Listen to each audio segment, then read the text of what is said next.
Target tank.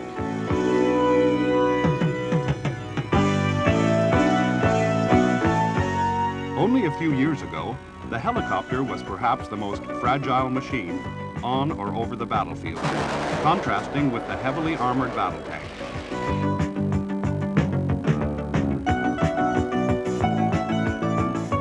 Yet today, the men in the tanks have come to hate and fear the helicopter as enemy number one.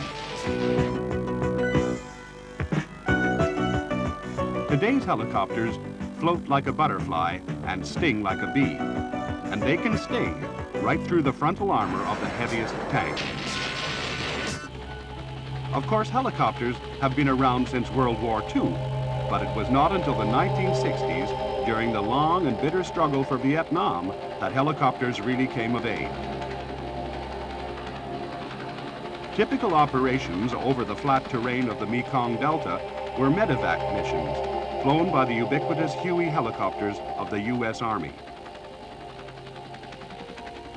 The Huey could take 6 litters plus a medic, who was often able to save lives during the short flight to the field hospital. Hundreds, perhaps thousands of troops and civilians owe their lives to being speedily and smoothly transferred from the remotest battleground to the nearest surgical unit.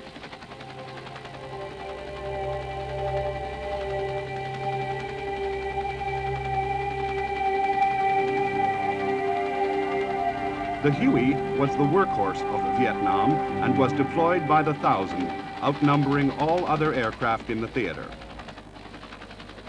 Officially called the UH-1 and a product of Bell Helicopter Textron at Fort Worth, it was first flown in 1956. Like all good airplanes, it grew in power and capability, and most of the Hueys in Vietnam could carry up to 14 troops and an assortment of guns and rockets.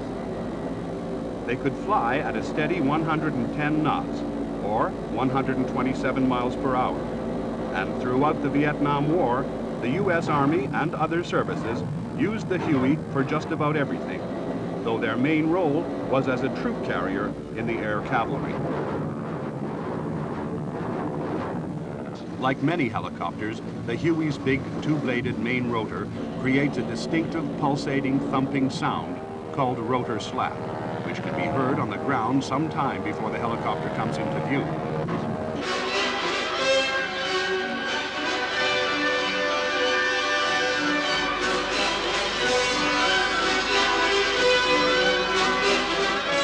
Surprise was therefore out of the question, and it became standard practice to keep the enemy's head down by spraying the whole area with machine gun fire.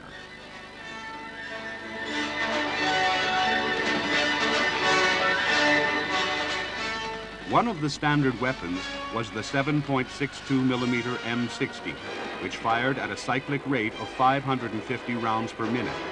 It was fed by 100-round ammunition belts.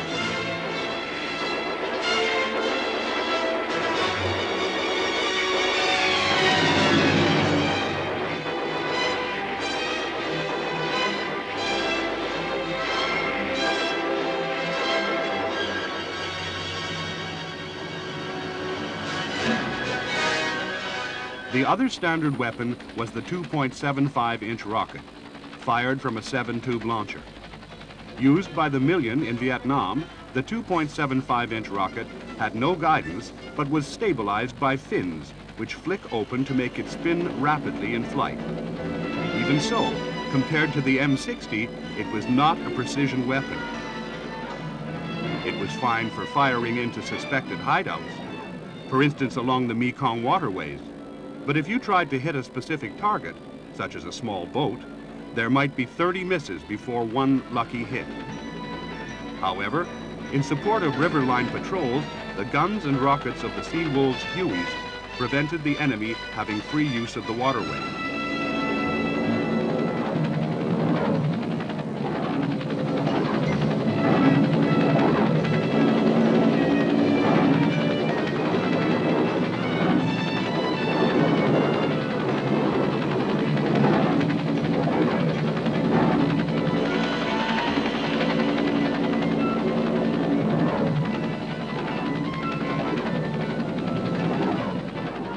Different weapons were fitted to the Hueys, such as the M60 in its infantry form, with a stock and pistol grip, but fed by the same 100-round belts. Vast quantities of 7.62 millimeter rounds and 2.75-inch rockets were fired in Vietnam, in ground strafing missions very similar to those flown by fixed-wing aircraft during both World Wars.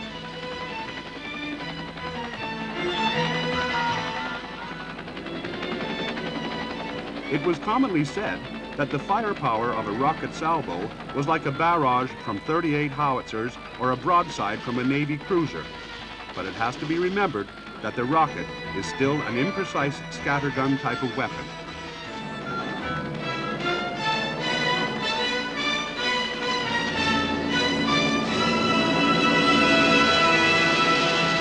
Putting guns and rockets on the Huey had made it obvious that a purpose-built armed helicopter could be an important weapon in its own right. Lockheed got the job, but produced a helicopter so complex and expensive that it never went into production. Neither did the Sikorsky proposal, the S-67. Meanwhile, the armed Hueys had to soldier on.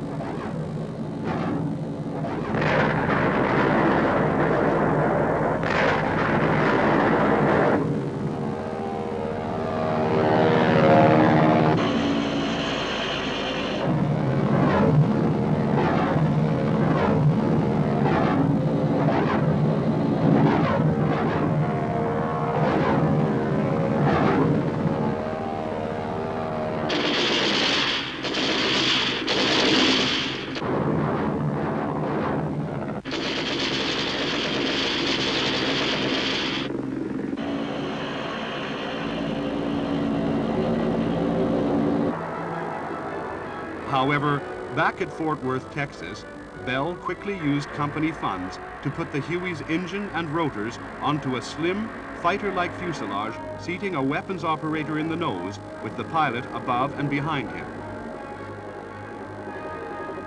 There was no cabin, and the Model 209, or AH-1, Huey Cobra, was devoted entirely to sensors and weapons. It was just what the Army needed, and soon hundreds were being rushed to Vietnam. Quickly assembled and checked out, some AH-1Gs were in action a day after arriving.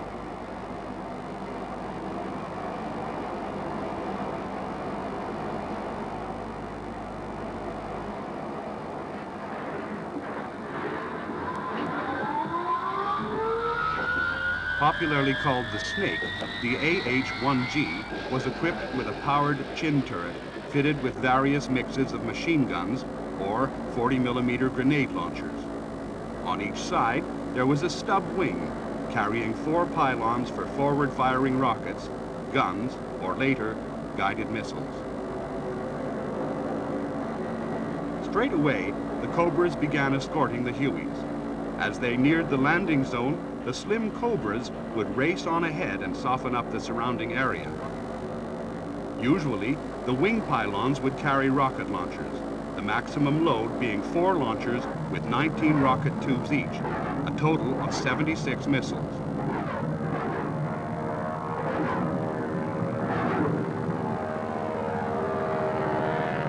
As well as the General Electric minigun in the chin turret, additional machine guns were carried on the stub wings. In order to shield the landing zone, a smoke screen could be laid down. The Hueys wouldn't hang about. Sometimes the troops would leave the helicopters without their even touching the ground.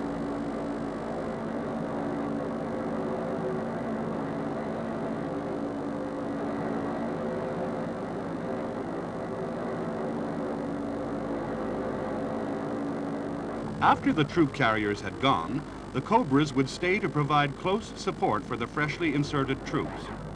Any pockets of enemy resistance would be reported to the ground commander, who could call up the Cobras and give them an exact target at which to fire.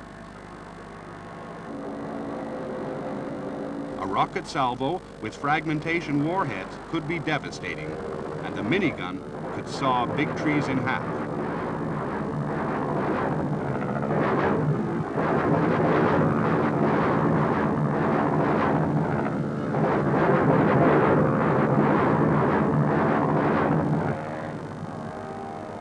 The only really vulnerable part of the Cobra was the crew, operating behind a thin canopy, though their seats and side panels were armored.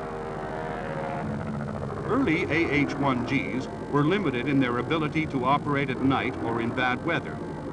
But later Marine Corps AH-1Js not only had upgraded equipment, but also twin engines. The Marines lost 17 machines in 1967 due to engine problems, but the twin-pack engine enabled the Sea Cobra to return to base even with one power unit knocked out.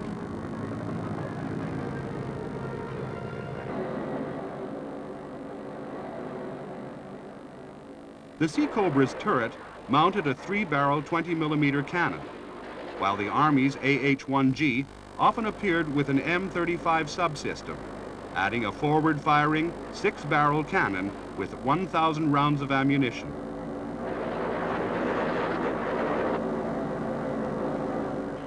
Later, General Electric produced a universal turret able to mount a 20 or a 30mm gun, giving great hitting power and range.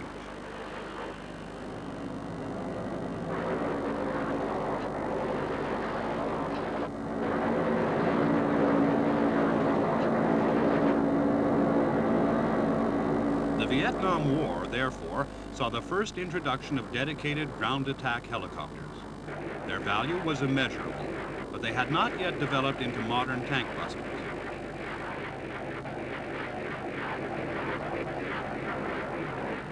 In Europe, in the 1950s, the French had pioneered the anti-tank helicopter, armed with batteries of crude missiles guided by signals sent out along fine wires trailed behind the weapon. One current French helicopter is the Gazelle, basically much smaller and more agile than a Huey or a Cobra, but just as versatile. The basic Gazelle is a 5-seater, but the French Army's dedicated anti-tank helicopter is the SA-342M version. Each machine can carry 6 forward-firing tubes, each containing a HOT missile. HOT is an acronym, meaning high subsonic speed, optically tracked, tube launch. HOT is a new generation precision missile that unfailingly knocks out any armored vehicle it hits.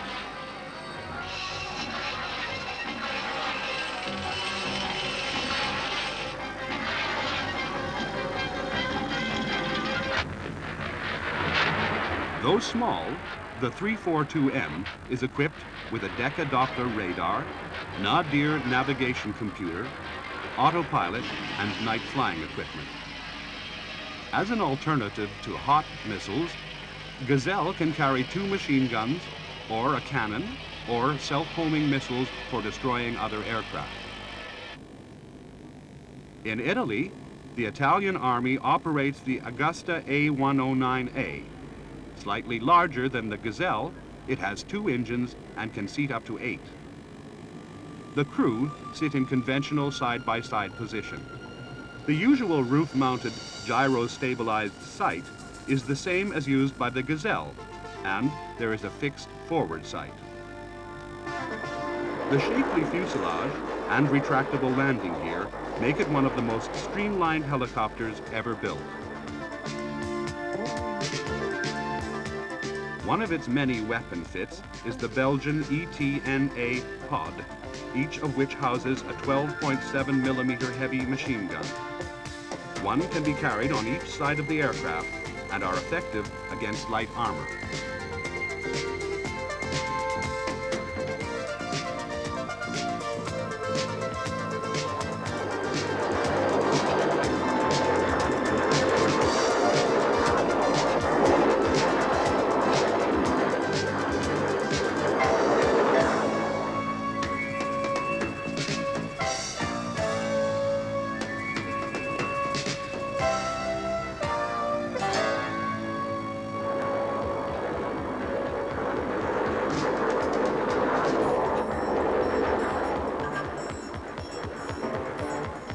Fire support can also be provided by a 12.7mm gun pivoted in the cabin doorway. For area suppression, launchers can be fitted for rockets of 50, 68, or 81 millimeter caliber, and this versatile machine can also carry many types of guided missiles. The 109 thus gives the Italian Army a neat anti-armor helicopter of great versatility.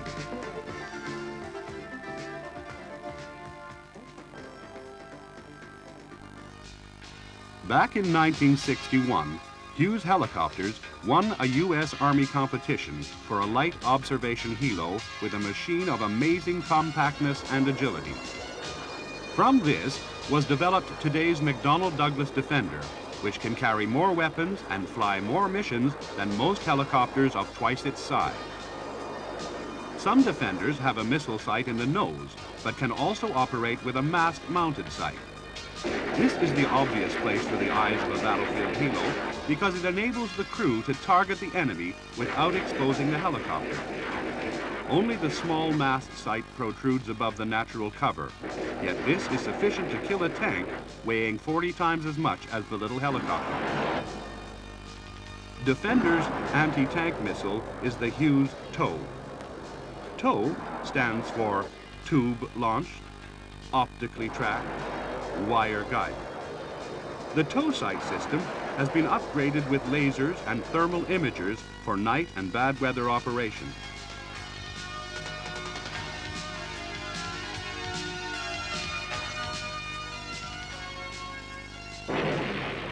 For all-round cost and effectiveness, the Agile Defender is hard to beat.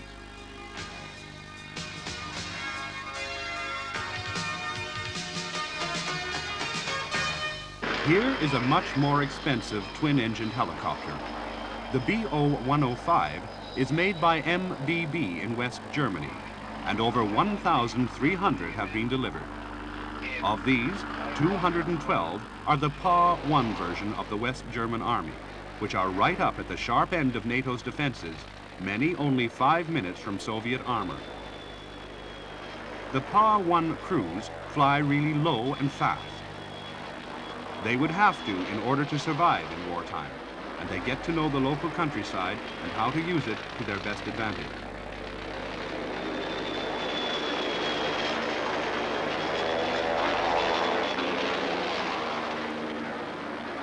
The PAH-1's target is armor. Each machine carries 6 HOT missiles, and they can hedge-hop their way to small forest clearings and lie in wait.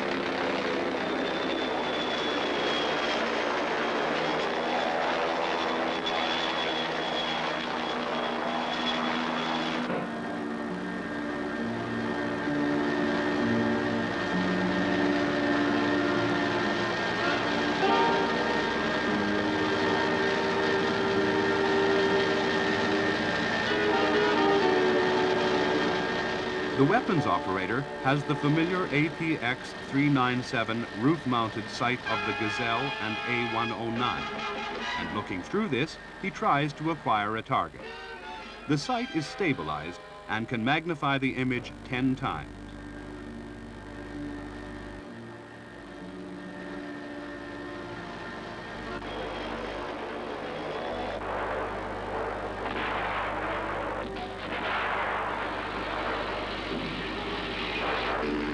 Initial hop training is done on a simulator, but eventually the PAH-1 crew have to go out and fire real missiles. Each has to be guided all the way to its target, the operator keeping the spot of light lined up with the target using an infrared wavelength.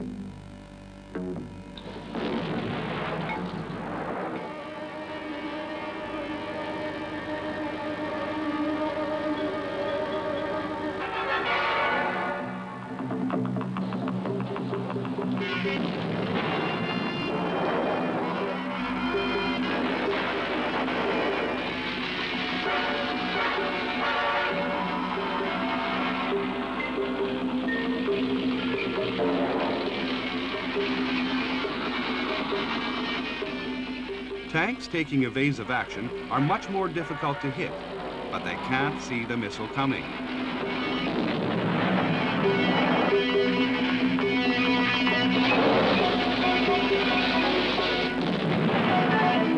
The helicopter then moves to a fresh ambush position, and the target acquisition and engagement is repeated.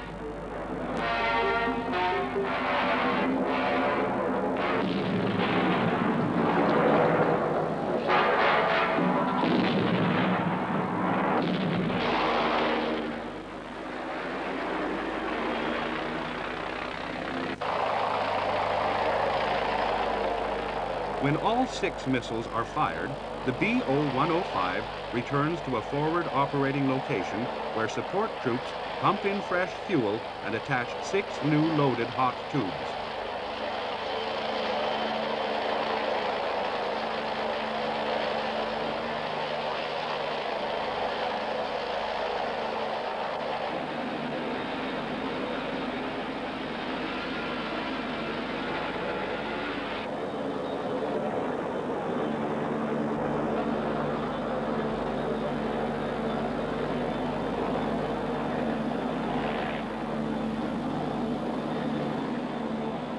The whole refueling and rearming takes only a minute or two, the crew staying in the machine. The PAH-1s are now ready for another mission. Britain's only battlefield helicopter is the Westland Lynx. This is an outstanding twin-engine machine which currently holds the world helicopter speed record at over 400 kilometers or 250 miles an hour. Built in naval as well as army versions, it can carry 8 hot, tow, or other anti-tank missiles and has proved to be one of the steadiest firing platforms around. In contrast, it can loop, roll, and make other harsh maneuvers. The British Army fit a tow sight on the roof with night and bad weather features.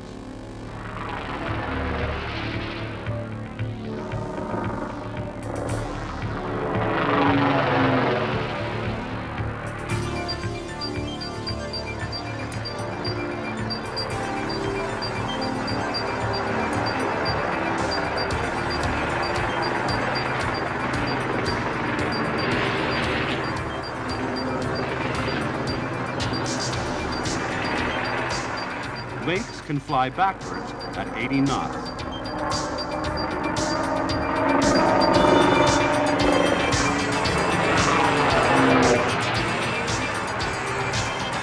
It can then go 90 degrees nose down to accelerate forward, showing total pilot confidence.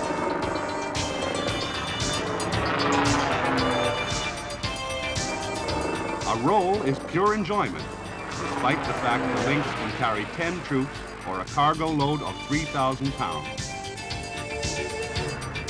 No helicopter anywhere can carry a greater assortment of armament, including forward-firing guns of up to 25mm caliber and many kinds of rockets, such as the hefty Sura rockets of 81mm caliber.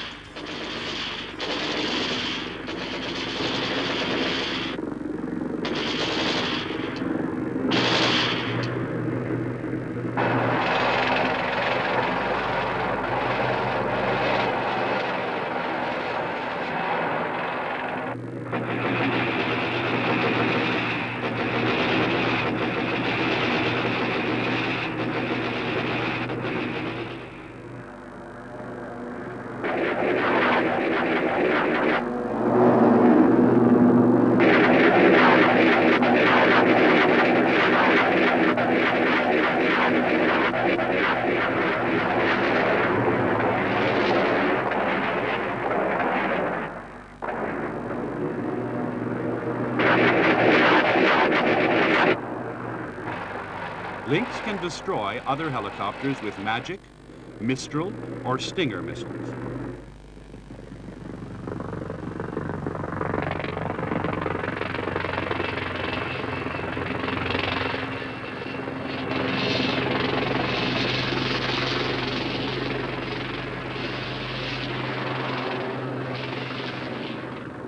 Lynx's primary battlefield role remains tank killing with the tow missile and its sight, which is made under license by British Aerospace.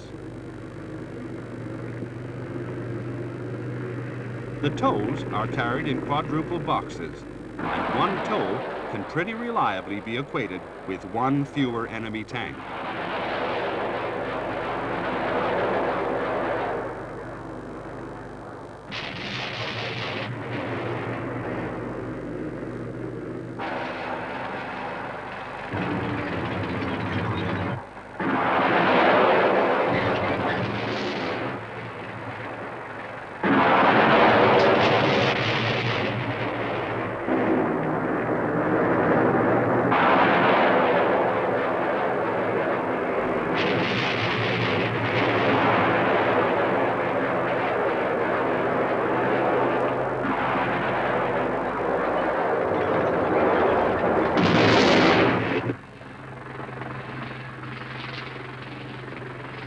But Lynx can do more than this.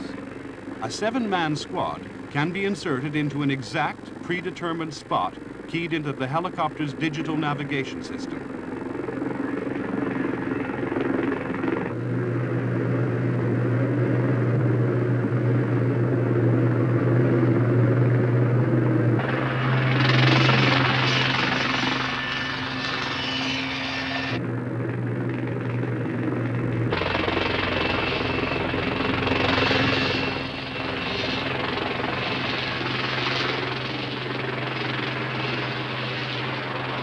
Each man carries 2 of the Milan infantry anti-tank missiles, which proved so effective in the Falklands.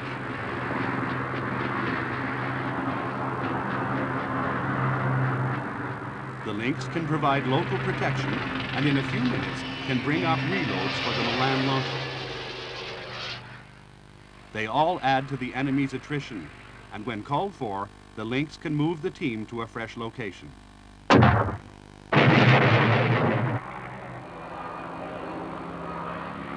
Latest and most powerful member of the family is the Lynx III, which is bigger, heavier, and even more capable.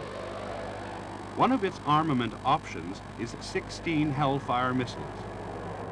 Made in the US, Hellfire is the biggest and deadliest anti-armor missile ever. The name is an acronym, meaning helicopter, launched, fire, and forget.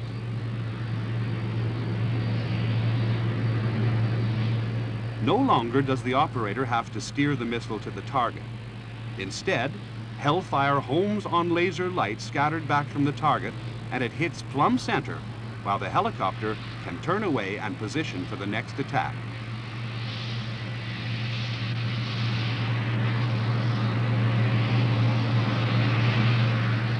Newest of the French tactical machines is the pretty Aérospatiale Panther, though no firm orders have yet been announced. Developed from a family of helicopters known as Dolphins, some of which are in service with the U.S. Coast Guard, the Panther is specially designed to survive in battlefield environments.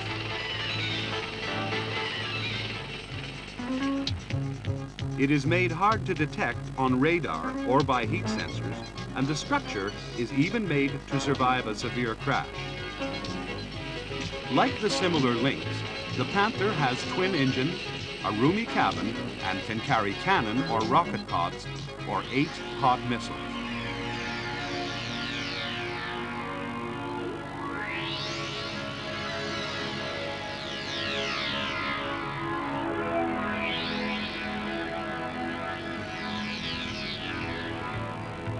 Like all battlefield helicopters, Panther is equipped with detectors and cutters to try to minimize the terrible danger of flying into electric cables, which in peacetime training are the biggest single hazard to the battlefield helicopter.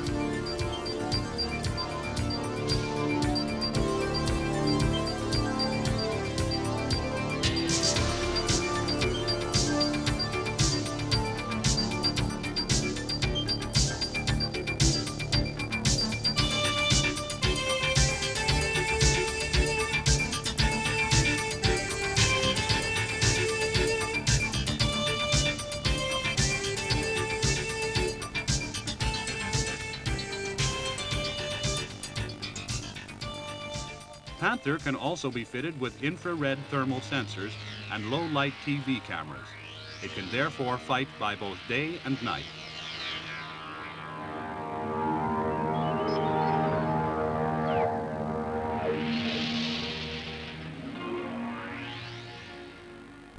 So far, Europe has produced only one dedicated armed helicopter of the class pioneered by the Cobra. This is the Italian Augusta A-109 Mangusta, or Mongoose.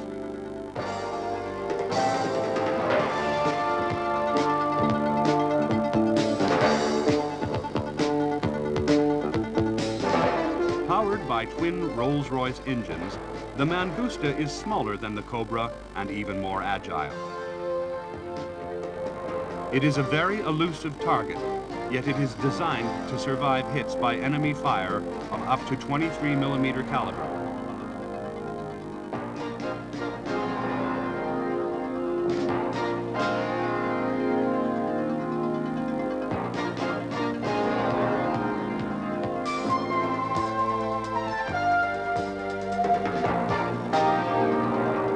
The Italians followed the American practice of putting the comprehensive day and night tow sight in the nose, but have now realized that to enable the helicopter to remain concealed, the sight ought to be on a mast above the rotor. Usually, the Mangusta carries quadruple tow launchers on its outer wing pylons, with rockets or gun pods on the inner pylons.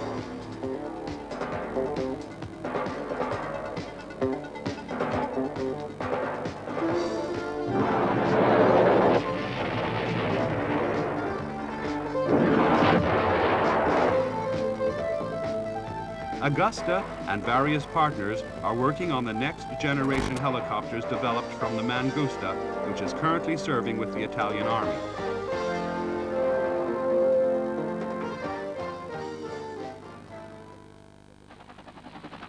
Now this looks like our old friend the Cobra. In fact, the AH-1S version is totally upgraded. It is armed with 8 tow anti-tank missiles.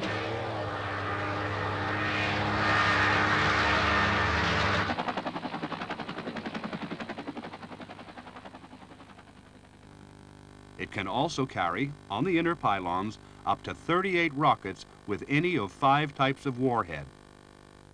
The chin turret houses a 20mm cannon firing 750 shots per minute, controlled by the gunner with the cockpit telescopic sight unit, or by pilot or gunner using the helmet sighting system. As well as the tow sight, there is a laser ranger, head-up display, a projecting air data sensor for help in aiming rockets, Doppler navigation, and even an inbuilt laser tracker.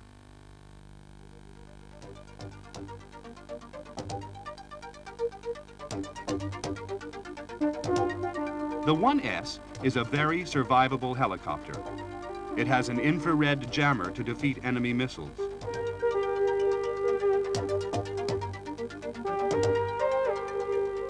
There are devices to suppress the heat radiated from the engine.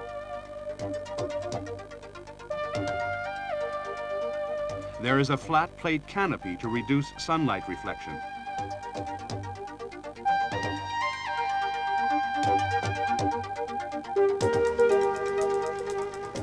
Going into an attack, the cockpit head-up display indicates heading, exact height above the ground, engine power, and target range.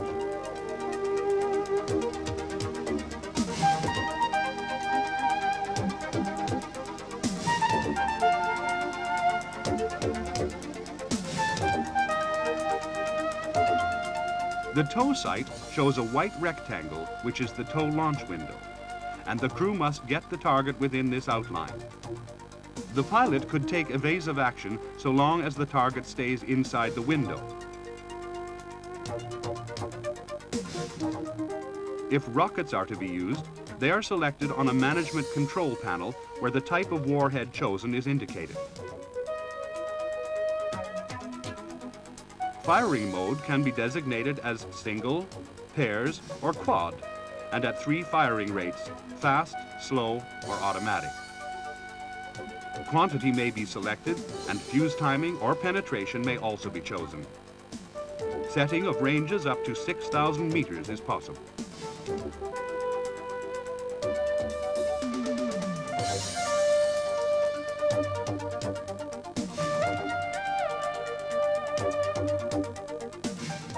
The laser ranger gives target range accurate to within 3.3 meters or 10 feet.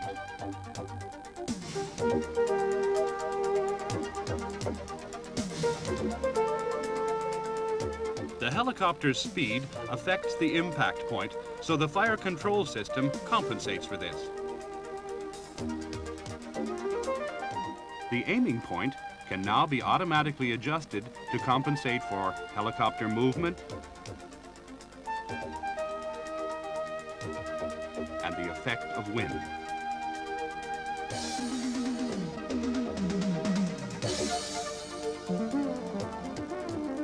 The helicopter is maneuvered until the two reticles on the display are superimposed, and a skilled operator can achieve this within 2 or 3 seconds.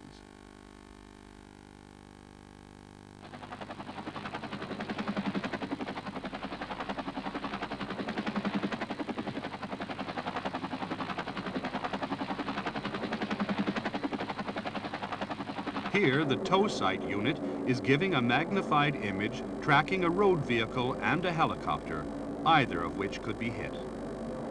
For a thick-skinned target, a tow would be used, while gunfire can be aimed by the integrated fire control system. Increased firepower and vastly improved electronics have added a mighty punch to the Cobra family.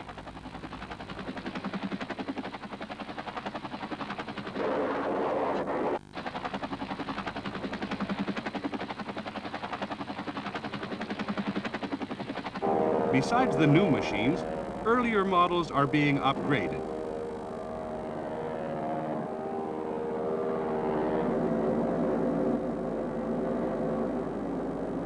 The ultimate Cobra is the AH-1W Super Cobra. Much more than twice as powerful as the first version, the Super can carry 8 of the Hellfire missiles. Its 20mm cannon can engage a variety of ground targets, including armored personnel carriers.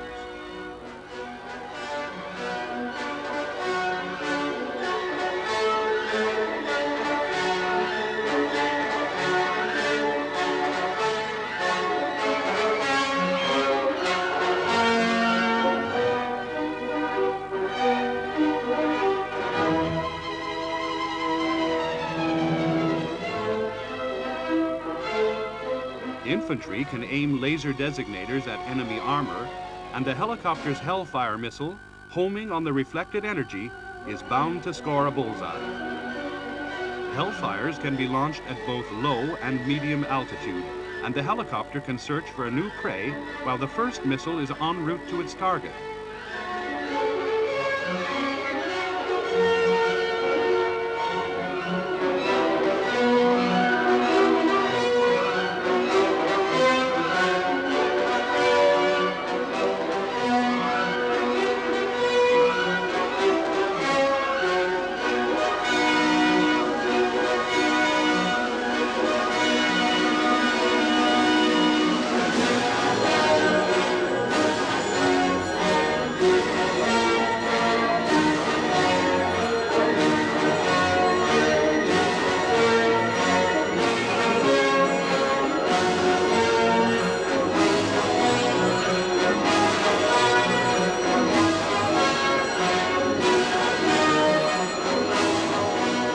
Up to 76 of the familiar 2.75-inch rockets can be rifle fired.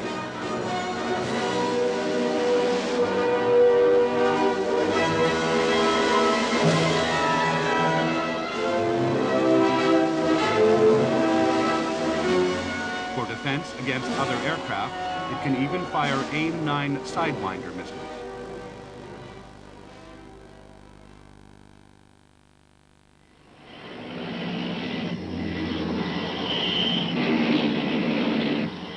On the other side of the Atlantic, a cold night in Europe heralds a simulated enemy armored advance into West Germany. The enemy columns of tanks and personnel carriers are protected by air defense radars.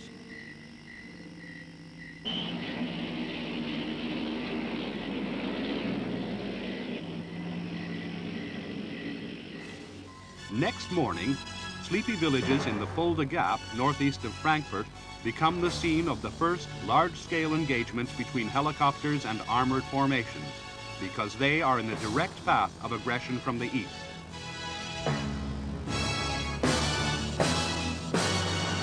In fact, this is Exercise Reforger, when the performance of combined arms forces was closely scrutinized.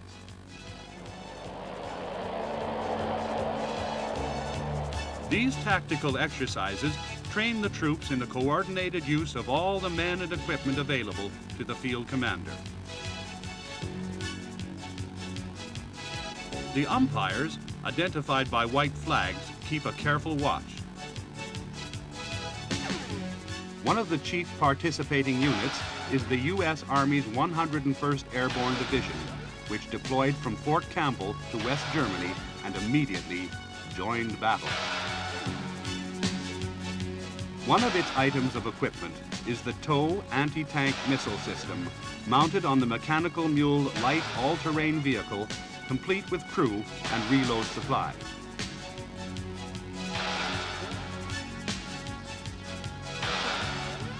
Another, of course, is the AH-1S Cobra tow helicopter. These, together with the scouts and transports, will make up the exercise's helicopter assets.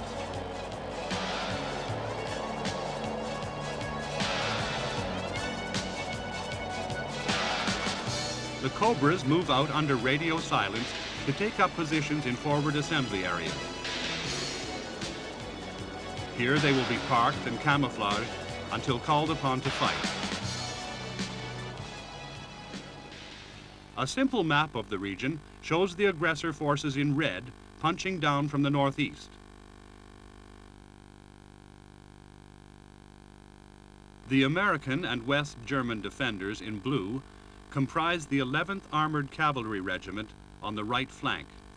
On the left is the German 13th Panzer Brigade. The 101st anti-tank helicopters have the task of attacking the enemy head-on from the east and west flanks, while the heliborne infantry will be used to execute air-mobile operations behind the forward edge of battle area.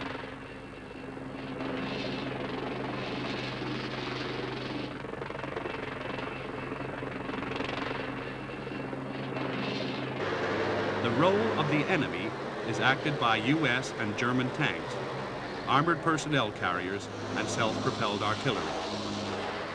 The job of the 101st will also be to plug any gaps in the defense that the enemy might exploit. Added realism is provided by Hawk surface-to-air missiles and complex communication systems.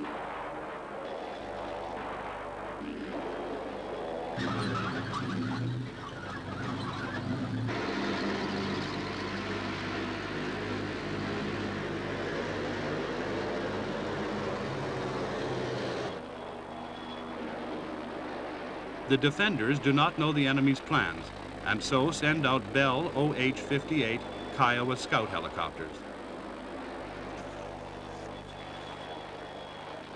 The scout's mobility permits the ground commander to obtain accurate intelligence of the enemy's dispositions and movements, and they can cover a large area in a very short time.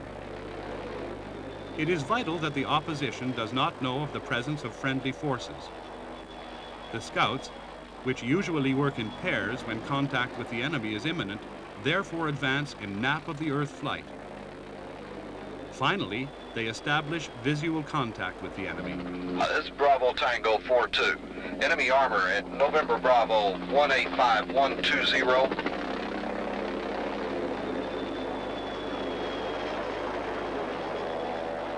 The action now takes on a faster pace. Artillery fire is brought down on the advancing armor. Close air support is called up to help blunt the enemy's advance.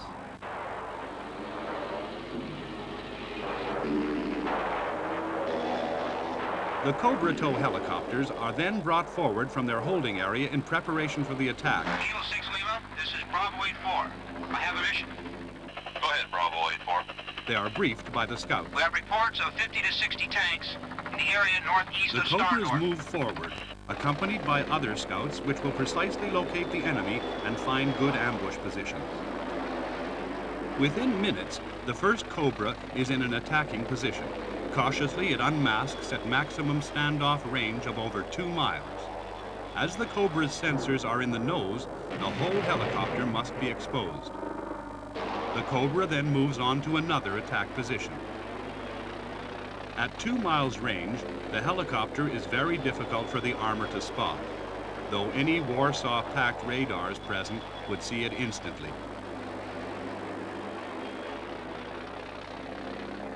Hitting armor in the open is a relatively simple job, but when the enemy is not moving and is himself camouflaged in ambush, with good observation and fields of fire, this presents the helicopters with a far greater problem.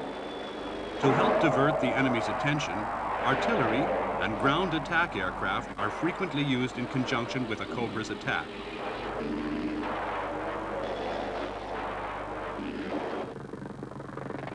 If the radio channel is jammed, the OH-58 crew can use visual symbols to tell the Cobras the exact position of the enemy.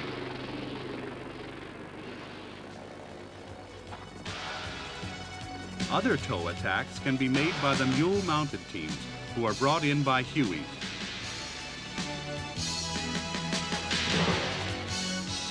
The mule teams are able to deploy from the landing zone to a nearby ambush position.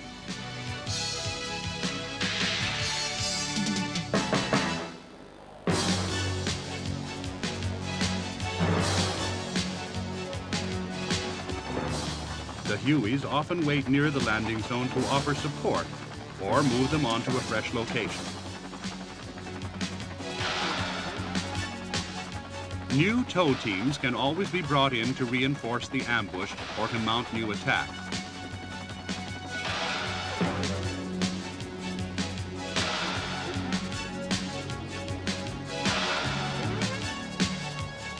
All the time, the scout helos keep watch on the enemy's movement. This is Yankee Tango 30 from registration point Delta, right 200 and 50.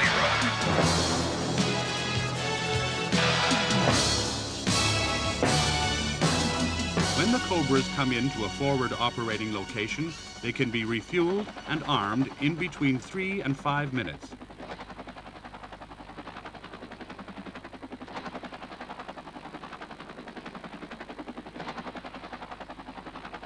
To avoid detection, the forward locations are frequently changed and always camouflaged.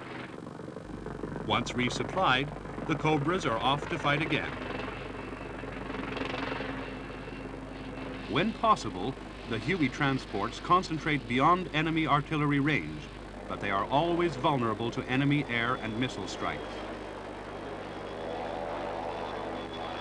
If able to do so, they continue to bring in fresh troops and weapons, their element of speed and surprise trying to catch the enemy off balance.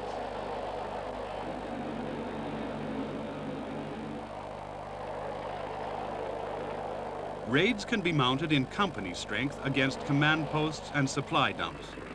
Battalion-size raids may be used to cut the enemy's supply lines. Speed and surprise, though, is always essential.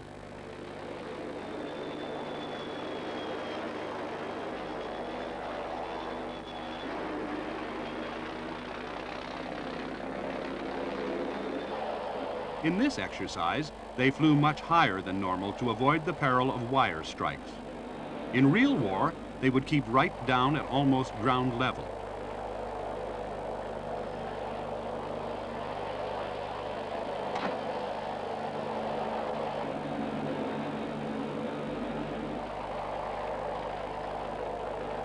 Every landing zone must be carefully selected for security and for approach routes which avoid the enemy's air defense missiles, radars, and anti-aircraft guns.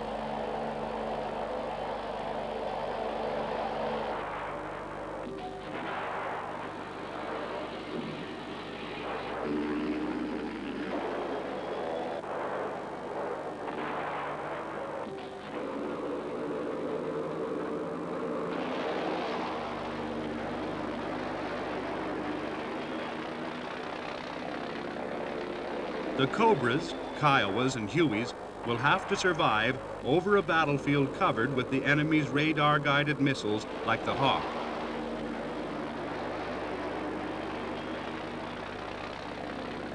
They will also have to contend with better radar-controlled guns than the Vulcan. Their job will be difficult.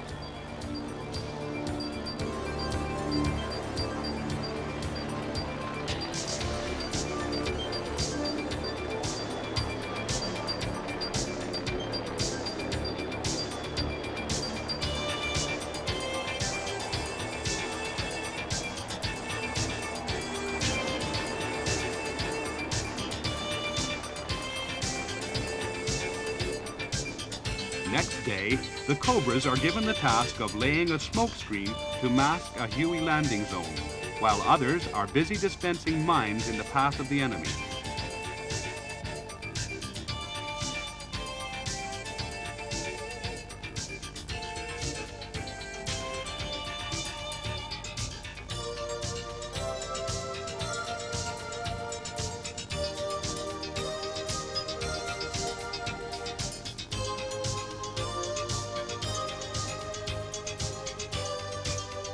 The reforger exercises are seen as vital training in anti-tank tactics. And though the U.S. Army is refurbishing many Cobras and Hueys, they are now acquiring new types of helicopters.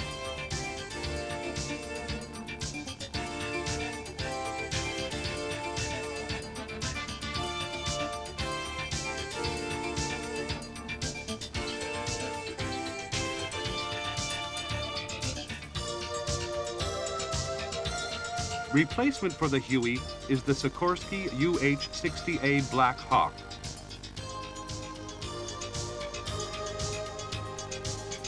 Bigger and more powerful than the Huey, it carries the same squad of 11 to 14 troops, but flies faster and has better protection with a radar warning receiver, infrared countermeasure set, and chaff and flare dispenser.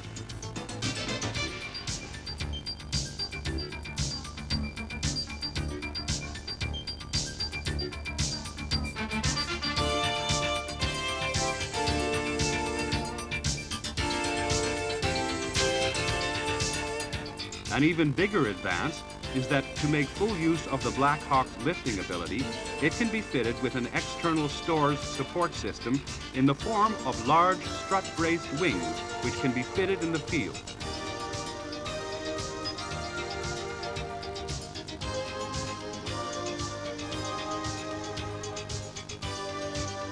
Four big pylons on these wings can carry over 10,000 pounds of extra fuel, electronic countermeasures, almost every kind of weapon, and even motorcycles.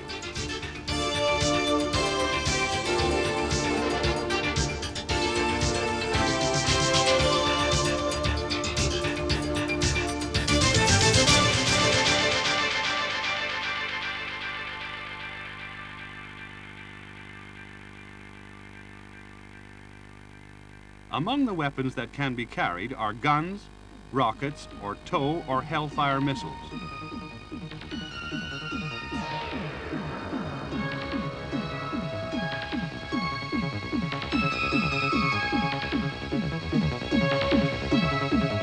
Hellfire is especially valuable because it needs no sighting system in the helicopter, just a friendly laser to illuminate the enemy tank.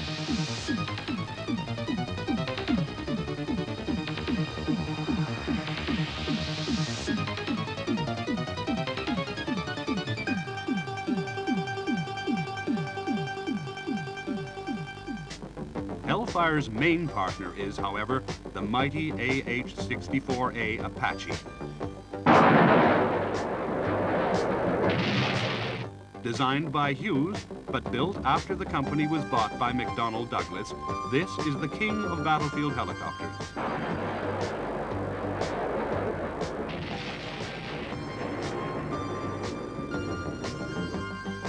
Powered by two engines, each of 1,700 horsepower, the Apache is a dedicated two-seat tank killer. And for the first time, it is a machine designed from the start to work at night or in bad weather.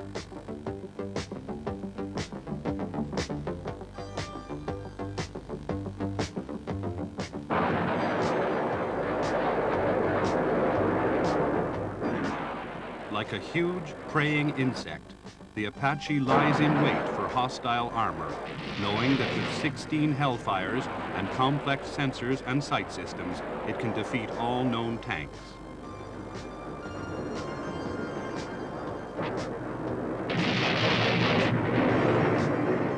The missiles can home on light from a ground laser or from its own laser designator.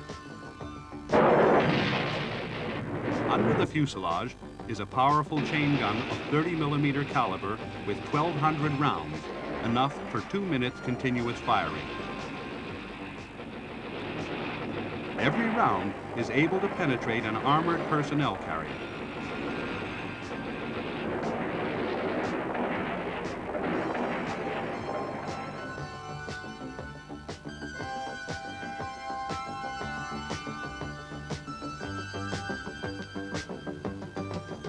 For area attack, the Apache can salvo up to 76 rockets, and no helicopter can fire them with greater accuracy.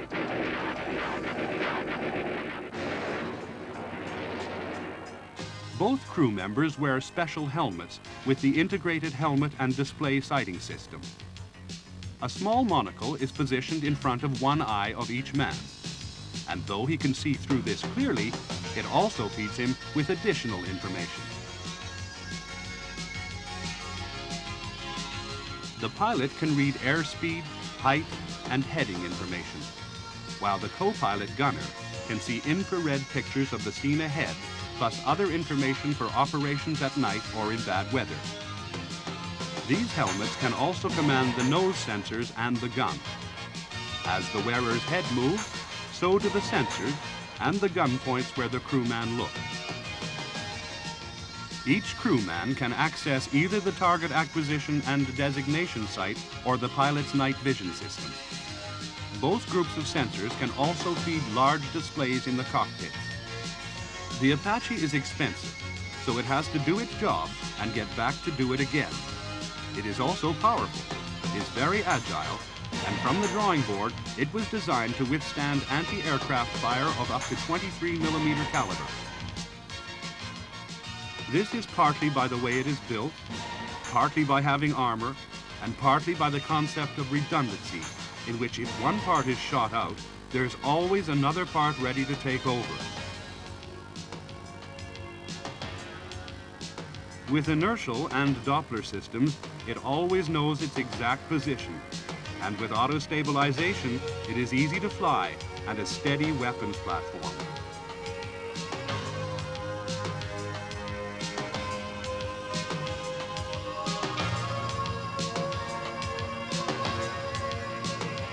Nap of Earth flying, radar warning, chaff, flares, and an infrared countermeasures beacon all help Apache to avoid destruction. And even the vital bearings in the transmission drives are designed to run after all oil has been lost.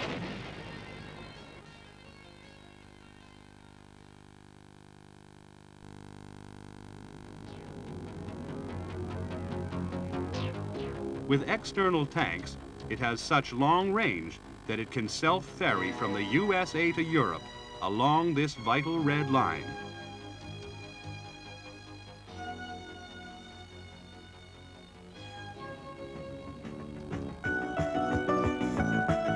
Apache, whose target is tanks.